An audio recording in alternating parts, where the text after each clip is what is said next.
আসসালামু আলাইকুম প্রিয় দর্শক, এই মুহূর্তে ঢাকা রেলওয়ে স্টেশনের 14 নম্বর প্ল্যাটফর্ম থেকে সরাসরি আপনাদেরকে যুক্ত করেছি বাংলাদেশের সর্বপ্রথম রেল বিষয়ক অনলাইন পোর্টাল railnews24.com এর অফিসিয়াল ফেসবুক পেজে।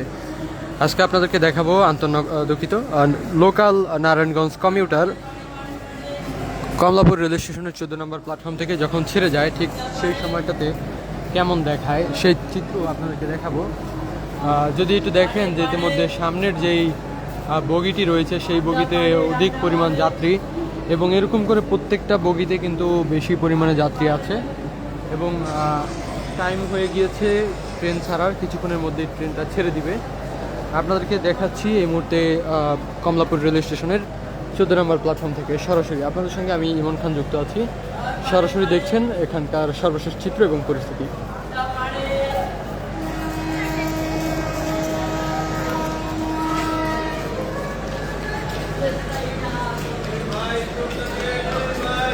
দর্শক দেখছেন যে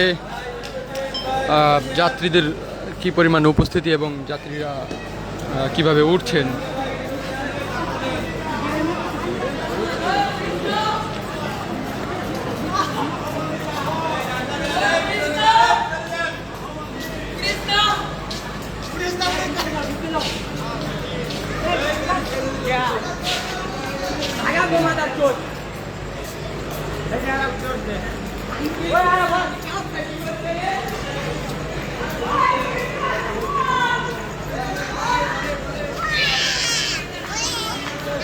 দর্শক দেখছেন যে সাধারণ মানুষ, দর্শক যেমনটা দেখছেন, দর্শক 8 নম্বর প্ল্যাটফর্মে দাঁড়ানো আছে আন্তনগর জাহানাবাদ এক্সপ্রেস, যেটি কিছুক্ষণ আগে এসেছে এবং আজকে জাহানাবাদ এক্সপ্রেস ট্রেনে প্রচুর সংখ্যক যাত্রীদের উপস্থিতি আমরা দেখতে পাচ্ছি এবং এছাড়া নারায়ণগঞ্জ কমিউটার যে ট্রেনটি ছিল সেই ট্রেনেও কিন্তু আমরা অধিক পরিমাণে যাত্রীদের উপস্থিতি দেখতে পেয়েছি এবং এই হচ্ছে আজকের কমলাপুর রেলওয়ে স্টেশনের 14, 16 এবং 8 নম্বর প্ল্যাটফর্ম থেকে সরাসরি সর্বশেষ চিত্র।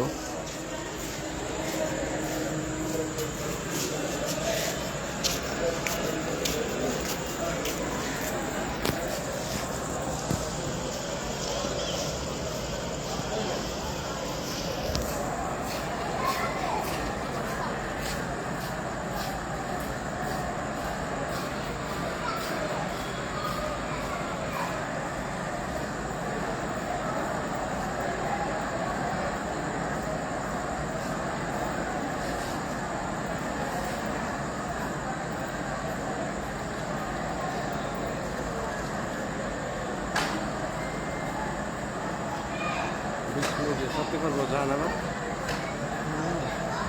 মনে হয় না 13 মিনিট, কত 3 মিনিট 13 মিনিট। দর্শক আর মাত্র 13 মিনিট সময় আছে। যদি 13 মিনিটের মধ্যে আন্তনগর জাহানাবাদ ছেড়ে যেতে পারে তাহলে সেটি রাইট টাইম হবে এবং এছাড়া যদি 13 মিনিটে না যেতে পারে তাহলে সময় বিলম্ব হবে, যেমনটা দেখছেন।